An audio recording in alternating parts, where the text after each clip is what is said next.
História de hoje. Eu era um cético paranormal até conhecer o Homem da Meia-Noite. Eu costumava ser um desmistificador paranormal. Você conhece o tipo, o idiota nos comentários dizendo na verdade, isso é apenas pareidolia e má compressão de áudio. Esse fui eu. Durante 8 anos, ganhei a vida desmontando os monstros das pessoas e mostrando-lhes os parafusos soltos. Eu entrava em casas assombradas, revisava CCTV granulado, assistia novamente a postagens demoníacas nas redes sociais quadro a quadro e enviava de volta um pequeno relatório bacana. É o vento.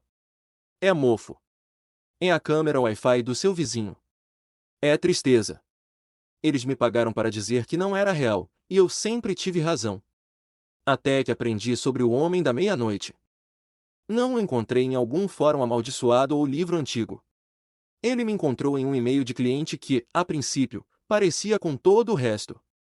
Assunto: urgente, prove que isso é falso. Oi Daniel, minha filha jogou um jogo que encontrou no TikTok. O jogo da meia-noite. Agora ela não dorme, não come e diz que ele está em casa. Você pode ajudar a convencê-la de que não é real? Pagarei o que você cobrar por uma visita de emergência. Havia um anexo, regras do jogo da meia-noite.docx, quase apaguei. Jogos como esse são todos iguais, velas, sal, espelhos, você deve fazer isso ou então. Lendas urbanas reformuladas para adolescentes entediados. Mas então li as regras. Regra 1.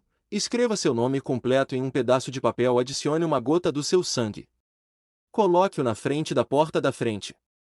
Regra 2. Exatamente às 11h59, bata na sua porta 22 vezes. A batida final deve ocorrer enquanto o relógio ainda marca 12 horas. Regra 3. Abra a porta, apague a vela e feche a porta novamente. Você acabou de convidar o Homem da Meia-Noite para entrar. Regra 4. Reacenda sua vela imediatamente. Regra 5. Das 12h01 às 3h33, você deve continuar andando. Não fique no mesmo lugar por mais de alguns segundos. Regra 6. Se sua vela se apagar, desenhe imediatamente um círculo de sal ao seu redor e fique dentro dele até 3h33. Regra 7. Não olhe diretamente para ele. Se você fizer isso, ele lhe mostrará seu pior medo. A maioria das pessoas não sobrevive a isso. Regra 8. Não fale, toque ou reconheça qualquer pessoa que você veja em sua casa entre 12h e 3h33, a menos que tenha certeza absoluta de que ela é real. Regra 9. Não saia de casa durante o jogo. Regra 10. O jogo termina às 3h33. Se você está vivo e inteiro, você vence. Nada vai acontecer, por um tempo. No final, uma linha em negrito. Se você não seguir essas regras, o Homem da Meia-Noite irá reivindicá-lo. Eu zombei. A coisa toda parecia uma versão fanfic de qualquer outro jogo de invocação que existe. Mandei um e-mail de volta para a mãe, marquei um horário e parti na noite seguinte, atravessando metade do condado até uma casa geminada em uma propriedade normal. O tipo de lugar onde a pior coisa que deveria acontecer é o desaparecimento de uma lata de lixo com rodas. O nome dela era Laura. Ela parecia não dormir há dias. Obrigada por ter vindo, ela disse, me conduzindo para dentro. Eu sei que é estúpido. Eu sei que é só crianças se assustando, mas ela não está comendo. Ela não sobe sozinha. Ela grita se as luzes se apagam. Eu só preciso de alguém com ciência. Ela gesticulou vagamente para minha bolsa. Com equipamento. Para mostrar a ela que é falso. As crianças costumavam ser meus piores casos. Os adultos querem que seus medos sejam resolvidos. Os adolescentes querem que seus medos sejam acreditados. Eu aprendi isso da maneira mais difícil. Onde ela está agora? Perguntei. No quarto dela. Não sai. Ela fez uma pausa. Ela disse que ele está sentado do lado de fora da porta dela agora. Todas as noites, esperando. Tentei dizer a ela que se ele fosse real, todos nós o veríamos, mas ela chorou ainda mais. Eu ouvi então uma batida suave e rítmica lá de cima. É ela? Perguntei. Laura engoliu em seco. Ela diz que são os dedos dele. Disse a mim mesmo que era um cano solto. A menina, Mia, tinha 14 anos, rosto cinzento e olhos fundos, sentada na cama com as roupas do dia anterior. Suas cortinas estavam fechadas com fita adesiva. Sua luminária de cabeceira estava acesa, além de uma lanterna e uma série de luzes de fadas. Não sobraram sombras se ela pudesse evitar. Não sou louca, disse ela antes mesmo de eu me apresentar. Mamãe disse que você vai me dizer que está tudo na minha cabeça, mas não está. Está em casa. Não estou aqui para dizer que você está louco, eu disse. Pegando meu kit padrão, medidor EMF, câmera térmica, gravador de áudio. Adereços, principalmente. Eles fizeram as pessoas sentirem que eu estava fazendo algo real. Estou aqui para ver o que aconteceu e explicar. Só isso. Comece do início. Ela respirou fundo e estremeceu todo o seu corpo. Vimos isso nas redes sociais. Eu e Becca. O desafio do jogo da meia-noite. Você tem que jogar sozinho, mas pode, tipo, estar de plantão com outra pessoa jogando. Então fizemos. Seguimos os passos. Escrevemos nossos nomes. Sangue. Vela. Batemos 22 vezes. Deixe-o entrar. Seus olhos se voltaram para a porta do quarto enquanto ela dizia isso. Foi uma piada. Estávamos rindo dos comentários. Há quanto tempo? Perguntei. 4 noites. Ela cutucou o polegar com uma unha roída. No começo estava tudo bem. Sombrio, assustador, tanto faz. Eu ouvi coisas, mas pensei que fosse meu cérebro. Sabe? Efeitos sonoros do TikTok, vizinhos. Mas então minha vela se apagou. Ela agarrou o edredom. Os nós dos dedos dela ficaram brancos. Eu não tinha sal, esqueci essa parte. Então usei açúcar. Achei que era a mesma coisa. Ele não tinha.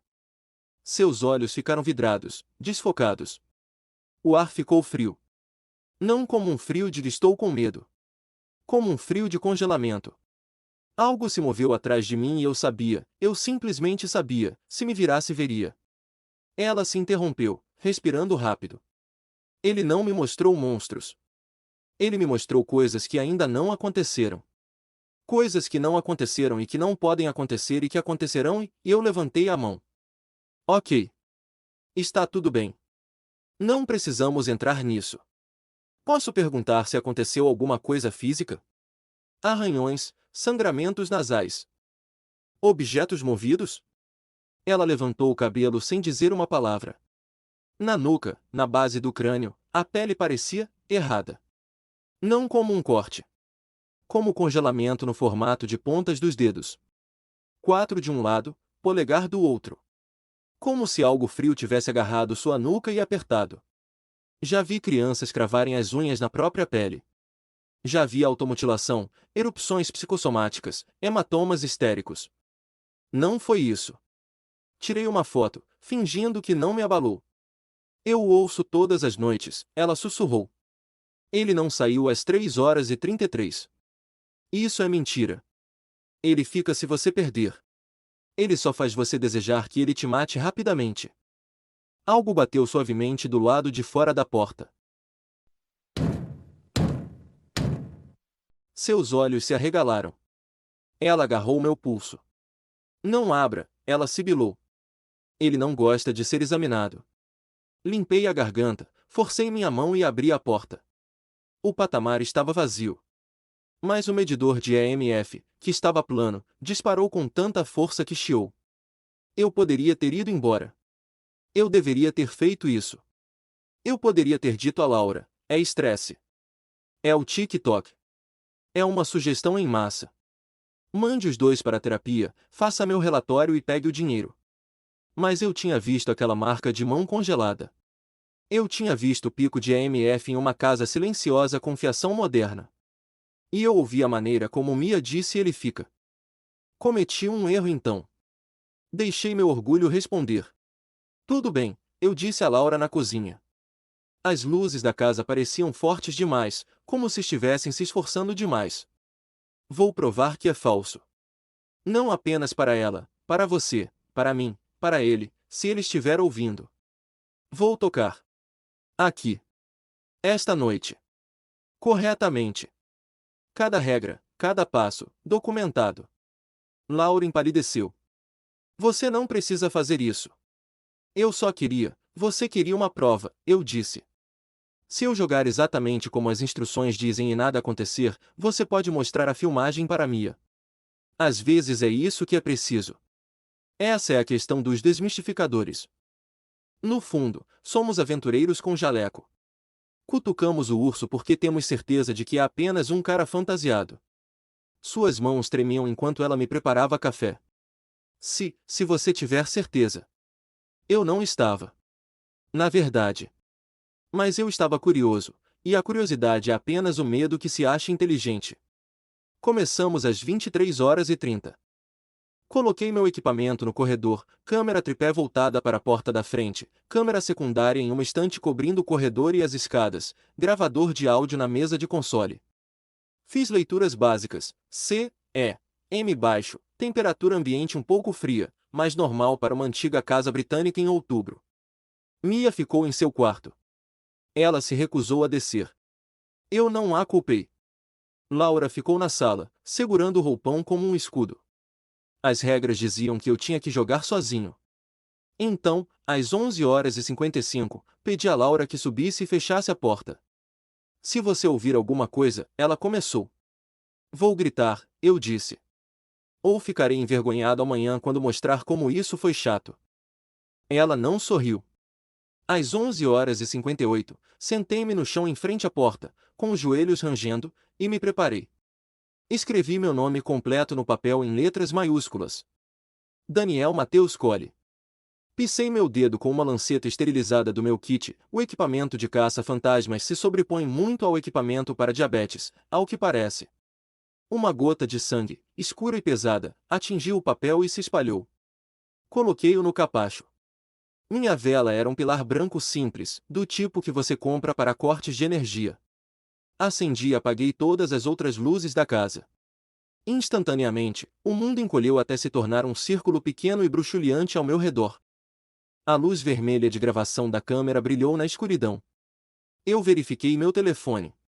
11h59 e 37 segundos. Meu coração estava batendo mais rápido do que eu gostaria. É um ritual, murmurei para mim mesmo. Os rituais parecem poderosos porque são estruturados. Só isso. Os minutos passaram.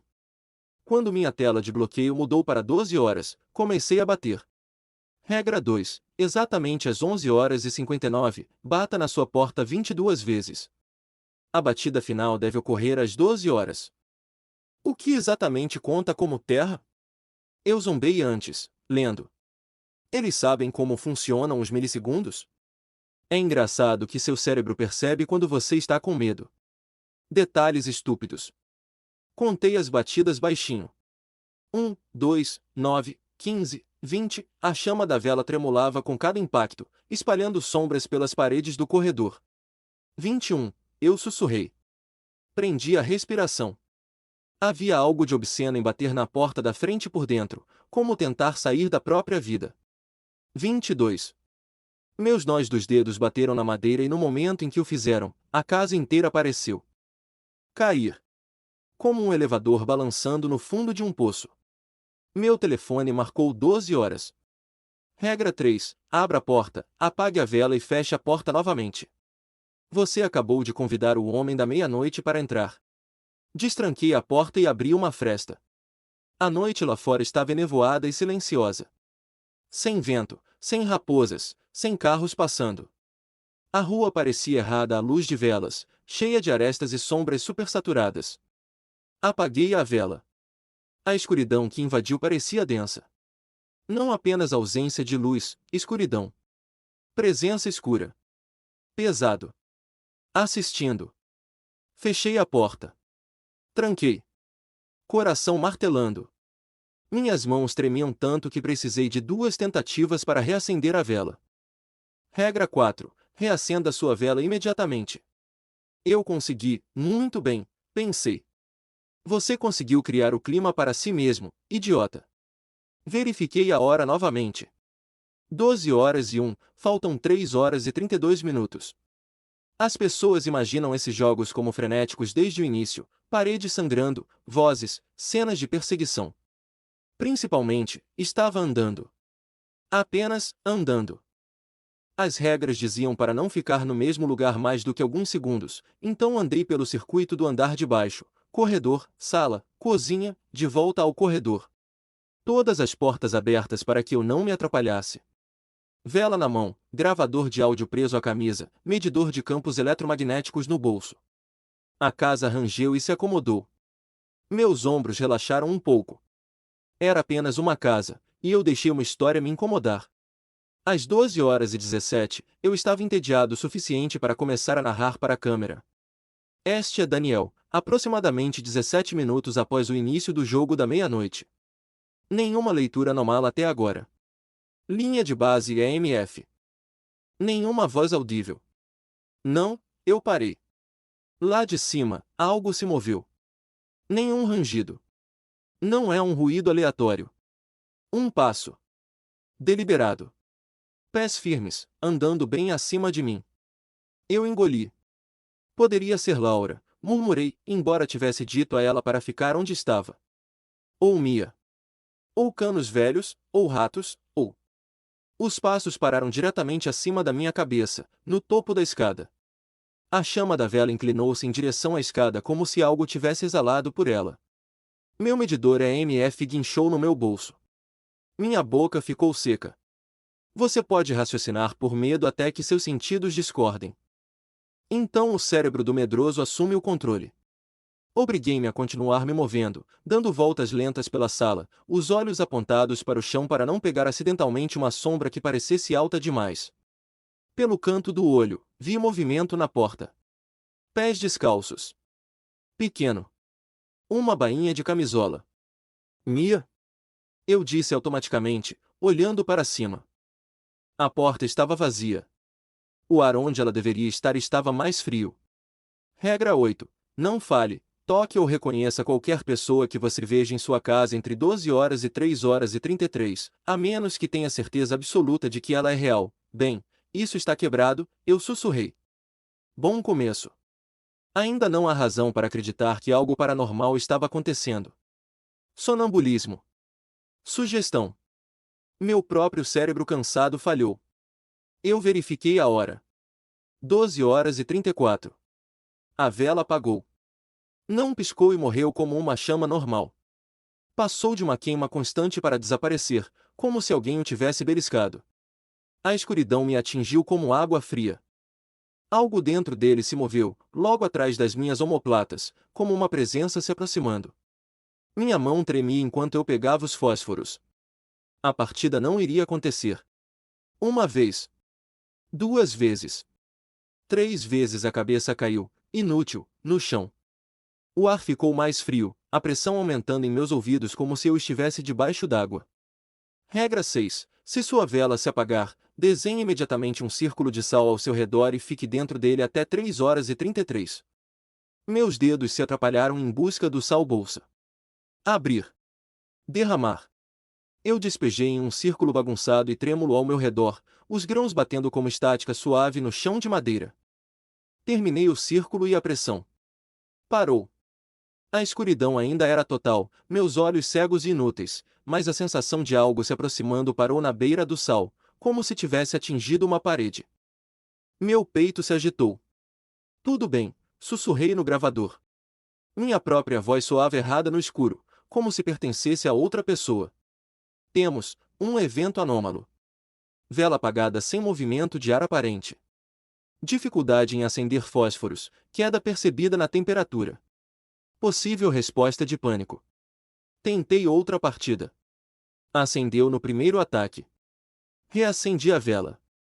O pequeno foco de luz mostrou meu círculo de sal, desajeitado, mas ininterrupto. Do lado de fora, bem na beira dos grãos, algo havia deixado marcas. Cada um do tamanho de um dedo, pressionado contra a fina camada de poeira do piso. 4 linhas paralelas, depois outras 4. Depois outra. Como se alguém tivesse arrastado ambas as mãos ao redor do meu círculo, testando, eu não disse nada. Acabei de levantar o medidor de EMF e observei-o oscilar entre o normal e o que diabos é isso. Eu queria chamar Laura para dizer que terminei, estou convencido, sinto muito por ser presunçoso. Mas as regras diziam para não deixar ninguém entrar. E tive a nítida e profunda sensação de que, se abrisse a boca e gritasse, alguma outra coisa responderia. Passei cuidadosamente por cima do sal e me forcei a voltar ao movimento. O tempo perdeu sentido por um tempo. Eu andei. Eu escutei. Tentei não olhar para os cantos, onde a escuridão parecia mais densa.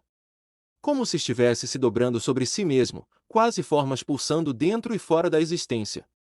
Certa vez, ao passar pelo espelho do corredor, vi uma forma alta e magra atrás de mim, onde deveria estar meu reflexo. Sem rosto. Apenas a impressão de altura e membros muito longos, ligeiramente curvados para caber. Eu não olhei para cima. Mantive meus olhos no chão. Essa foi a única razão pela qual não violei a regra 7. Em algum momento, meu telefone tocou no meu bolso. Uma mensagem de um número desconhecido. 12h59. Você está indo muito bem, Daniel. Engoli Billy. Ninguém fora desta casa deveria saber o que eu estava fazendo. Mesmo que o número fosse falsificado, por que não havia nome de contato, código ou prefixo de país? Outro texto. Não pare de se mover. Eu gosto mais de você assim. Ativei o modo avião e coloquei o telefone voltado para baixo na mesa do console. Os passos recomeçaram lá em cima. Do calcanhar aos pés. Do calcanhar aos pés. Ritmo. Esperando. A primeira vez que ele falou comigo. Não foi uma voz.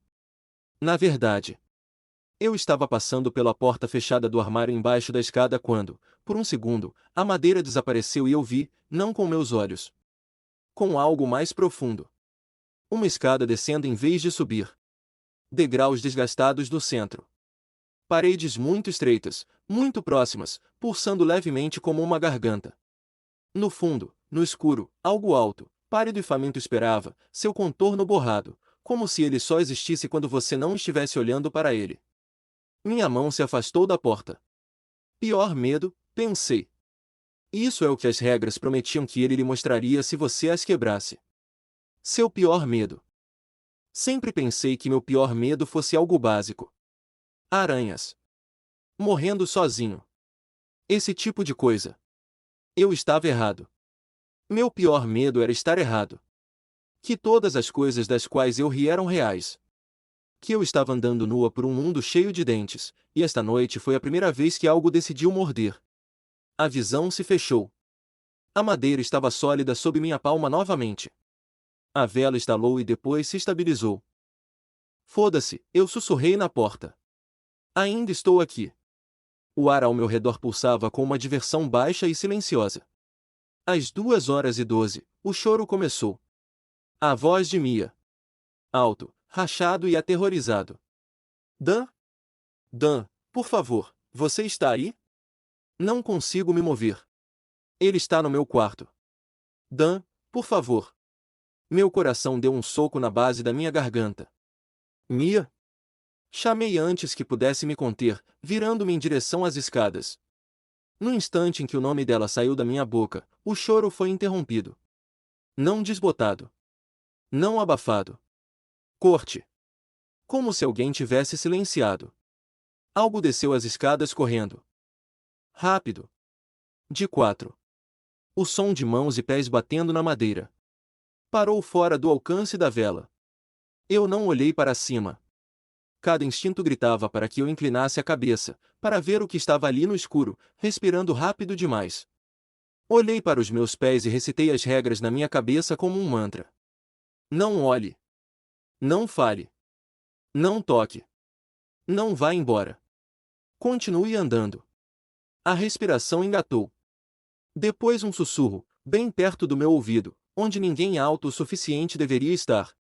Bom menino. Quase deixei cair a vela. Às 2h47, minhas pernas tremiam devido ao movimento constante. Minha parte inferior das costas doía. Cada volta da casa parecia mais longa que a anterior, o corredor se alongando, a cozinha se estreitando, a sala se transformando em um túnel. Verifiquei meu telefone novamente. Nenhum sinal.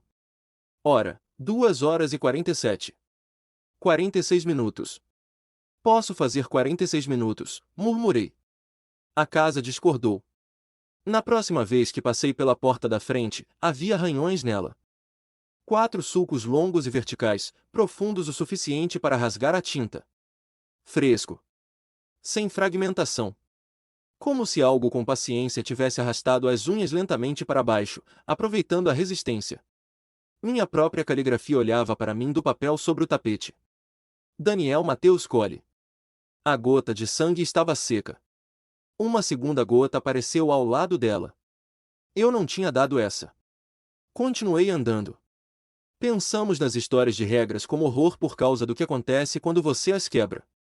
O homem da meia-noite me ensinou que o horror surge no momento em que você percebe que não sabe se os quebrou ou não.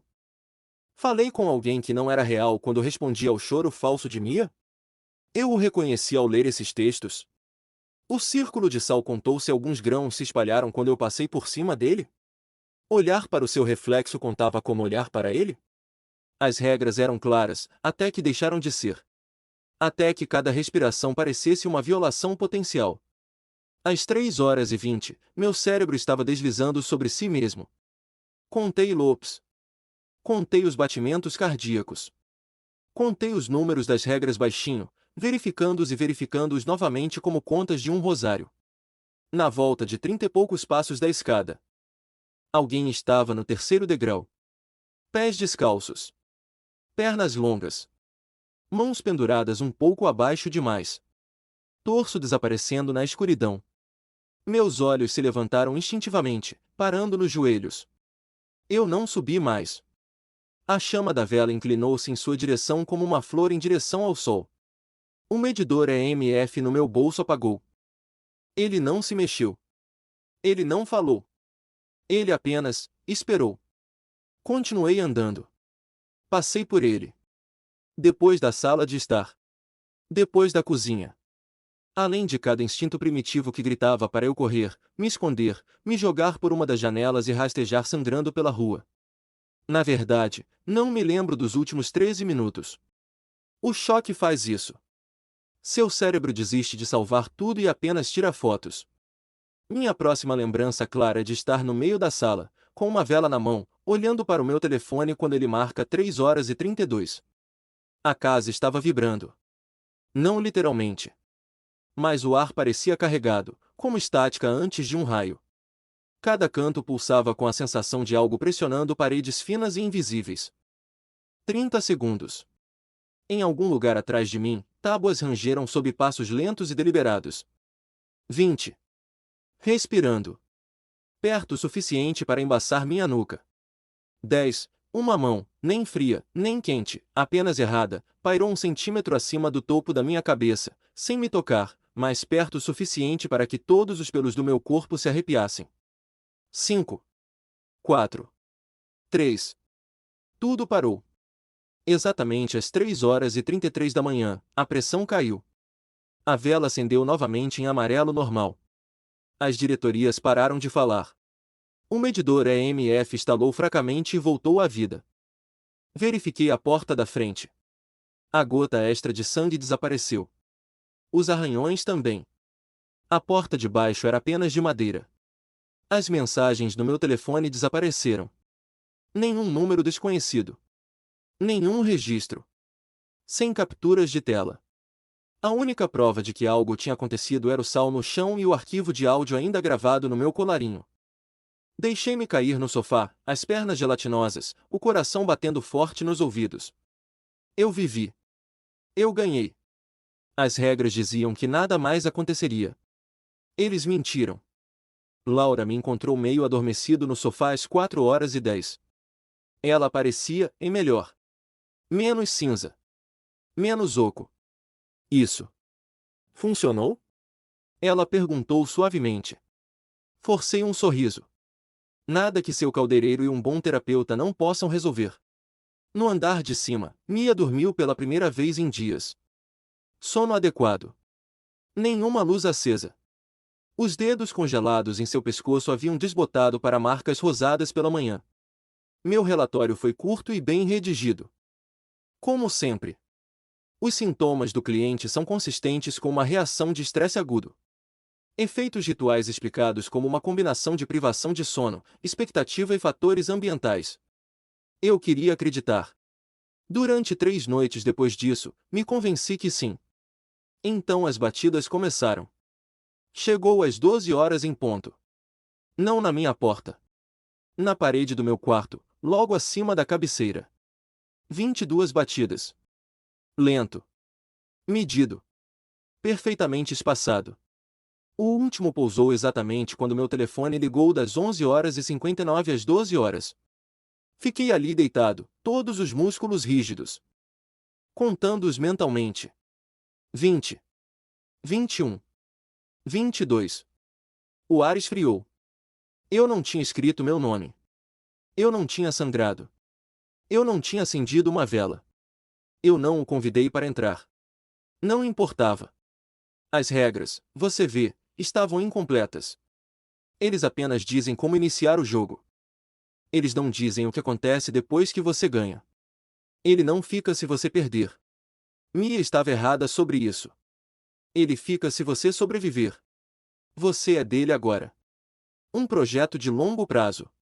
Um brinquedo favorito. Ele não precisa mais de papel e sangue. Ele sabe exatamente quem você é. Todas as noites desde então, eu o sinto. Nem sempre com batidas. Às vezes é um texto de um número que não existe. Às vezes é uma sombra no espelho que fica meio segundo atrás de mim. Às vezes é aquela queda minúscula e quase imperceptível na sala, como um elevador estremecendo na parte inferior. Às vezes não é nada. Apenas semanas de silêncio, até que começo a pensar, talvez tenha sido apenas estresse. Talvez tenha desaparecido. Talvez, então ele faz algo pequeno. Move minhas chaves. Deixo a porta do meu quarto entreaberta quando sei que a fechei. Sussurra meu nome dentro do guarda-roupa quando estou no banho. Ele é paciente. Essa é a pior parte. Ele não é um susto. Ele é um vazamento lento em sua sanidade, gota a gota, ao longo dos anos. Eu ainda desmascaro os fantasmas de outras pessoas. Ainda assisto podcasts e falo sobre picos de campos eletromagnéticos e paralisia do sono e por que orbes são poeira. Ainda envio pequenos relatórios dizendo às pessoas que seus monstros não são reais. Eu não estou mentindo. Seus monstros não são. O meu é. Então aqui vai meu conselho, de um cético para outro. Não jogue o jogo da meia-noite. Não escreva seu nome. Não sangre. Não bata. Não abra a porta. Mas se você for teimoso como eu fui, se alguém te desafiar, se você precisar saber, então pelo menos siga a minha versão das regras. Aqueles que o arquivo não incluía. Regra 11. Se você ganhar, mova-se. Casa nova. Novas fechaduras. Novo número. Não vai ajudar por muito tempo, mas pode lhe dar tempo. Regra 12. Nunca presuma que o jogo acabou só porque são 3 horas e 33. É justamente quando ele para de fingir que existem regras. Regra 13. Se você começar a vê-lo refletido, não quebre o espelho. Ele gosta quando você entra em pânico. Apenas, pare de procurar. Em qualquer coisa que possa manter sua forma. Regra 14. Não conte às pessoas que você ouviu. Não em detalhes. Não exatamente. Quanto mais específico você for, mais a forma dele se espalha em suas cabeças. Ele gosta de novos quartos para entrar. Regra 15. Acima de tudo, não se apaixone por estar certo. É assim que ele consegue pessoas como nós. Ele não vem para os crentes. Ele vem atrás de quem ri. E bate mesmo assim. Eu costumava ser um desmistificador paranormal. Ainda estou, tecnicamente. Mas quando sou só eu, no escuro, às 23 horas e 59, com o telefone virado para baixo e a casa muito silenciosa, não finjo mais. Não digo a mim mesmo que foi tudo estresse. Ou mídias sociais. Ou molde. Apenas ouço o silêncio e espero pela primeira batida. Algumas noites, isso não acontece. Esses são os piores. Porque isso significa que ele já está lá dentro. O que eleva esta narrativa ao nível de obra-prima? 1. Arco de personagem tragicamente perfeito. Daniel não é um herói, é um anti-herói intelectual cuja maior fraqueza, orgulho, certeza, se torna sua condenação. Sua jornada de cético a crente aterrorizado é impecavelmente executada. 2.